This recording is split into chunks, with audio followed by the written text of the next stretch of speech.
Hello everyone, welcome to the introduction section 1 of the online video course, Chinese Traditional Culture and Spiritual Healing.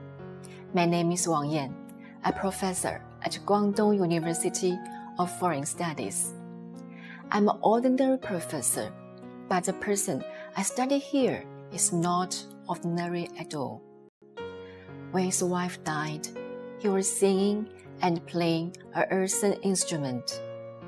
The king of Chu asked him to be the prime minister, but he refused. He considered that the reason Fuxi, one of the 3 sovereigns in ancient Chinese history, was able to grasp the true meaning of Tao was not because he was praised by the whole world, but because he really put the evaluation of the world to one side. He thought that the greatest happiness in life is living freely by one's own natural instinct, not fame nor wealth. He thought that the greatest joy lies in no joy. He thought that what is useless is of great use. He was Zhuangzi, a great Chinese thinker and the representative figure of Taoism, who lived in the Warring States period more than 2,000 years ago. It was once said that the most common human thought is that I'm not a common person.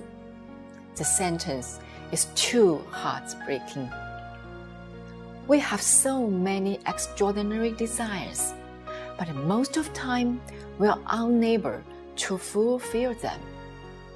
When we are frustrated, Zhuangzi could make us inspect my view of life, and this could give us great inspiration and comfort. In fact, many people's pain is derived from a kind of obsession. For instance, the obsession of being happy. One must be excellent, successful, and approved of by others.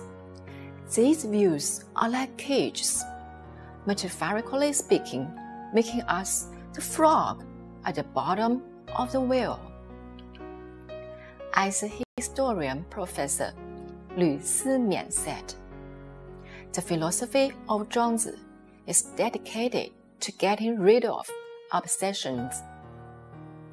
Zhuangzi can enlighten us to look at life from the perspective of the universe, climb out of the bottom of the wheel and see a greater happiness. In The Art of Love, a psychologist, Erich Fromm, stated that having the instinct of love does not mean having the ability to love. Love is ability that needs to be learned. I think the same is true for happiness. As for me, Zhuangzi is no longer simply a research object, but a wise man who helps me comfort my life and get close to happiness. In addition, he is a psychological doctor who helps me heal my soul. He will always help me balance my life, which is kidnapped by the success doctrine and utilitarianism. He was enabled me to see, identify, and realize my true self, and also empowered me in the process of realizing myself, to constantly surpass myself and realize the more authentic and broader happiness in the universe. The process of my comprehension of Zhuangzi is a process of seeing myself, seeing all living beings, and seeing the world. Of course, once in a while, I was plagued by nature emotions. Sometimes, I would also make fun of myself You know so much truth, but why do you still have a bad mood? This is probably because among tens of thousands of people learn Tao. Hundreds of people understand Tao. 10 people practice Tao, and 1 person upholds Tao. There are only 1,000 people out of 10,000 who are predestined and willing to learn Tao. Of these 1,000 people, only 100 can understand the truth of Tao. Of these 100 people, only 10 can practice Tao, and only 1 of these 10 people can hold on to practice of Tao. I think I'm probably the one who is struggling from time to time as I progress from comprehending Tao to practicing it. From learning Tao to understanding, practicing, and upholding it, we need to constantly learn, practice, and remind ourselves.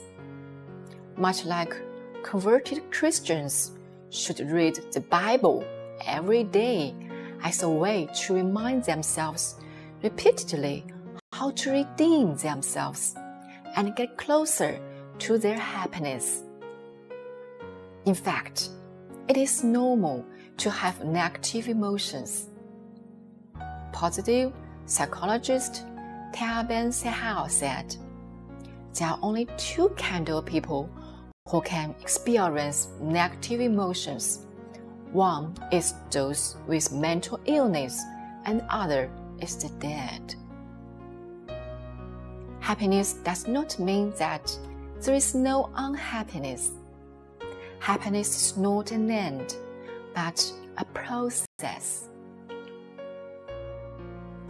Today, although I will still have a low spirit, I have been walking on the road closer and closer to happiness. I'm also willing to be the one to remind others to approach happiness. Reminding others also means reminding myself. I'm very eager to share what I have comprehended with you. Everything that I associate with or everything I say is what deeply touches me. I believe that only when my words come from my heart can I go into your heart. These courses I have taught in the past have received warm responses and great encouragement from my students. Therefore, I would like to share them with more friends to let Zhuangzi enter and comfort your hearts. I should be noted that the course follows the principle of the professional person does the professional matter. The Chinese manuscript of the course was all completed by me. I really appreciate that Xu Jun, a doctor of engineering of Tsinghua University, provided me with viewpoint from natural sciences. The translation team composed of Su Wenchao, Xiao Hengbi, Wu Yanting, Peng Keming, Huang Fang, Zhang Cuimei, Han Zhuyuan completed the English manuscript. Su Wenchao, Doctor of Translation Studies, served as the head of translation team. Dr. Su Wenchao and I worked as the reviewers. Paul and James, 2 foreign teachers, served as the reviewers at the final stage of drafting. It was recorded by 5 teachers, that is me, James, Xiao Hengbi, Su Wenchao, and Peng Keming, with Xiao Hengbi as the recording director, and my daughter Chen Yijun, dubbed the little fish who raised life troubles in the course. I hope that our sincere cooperation can bring you a good listening experience. I look forward to your company. From the first chapter and basically at the beginning of each lesson, there will be a little fish who will ask a question that we are generally troubled by in ourselves. And the teaching content of each lesson is also around the question. The image of the little fish is borrowed from the domestic animation Big Fish and Begonia. This is an animation film with strong Zhuangzi color. The film interprets the plot of free and easy wandering. The first chapter of Zhuangzi, that Kun changes into Peng, a little fish gradually becomes larger and eventually changes into Peng, an enormous legendary bird. In my course, the little fish who asks questions will also become larger in the following chapters and including section changing to Peng. This is a symbol. I hope that students who study this course can gain growth of mind and transcendence of spirit, just like Kun changing to Peng. We've now reached the end of section 1 of my introduction. Before we finish, I have some questions for you to think about. You can see them on screen now. Please pause the video and think about them and continue when ready. What do you think of the sentence, "You know so much truth, but why do you still have a bad mood?" Happiness does not mean that there is no unhappiness. Thanks for watching. See you in the next video.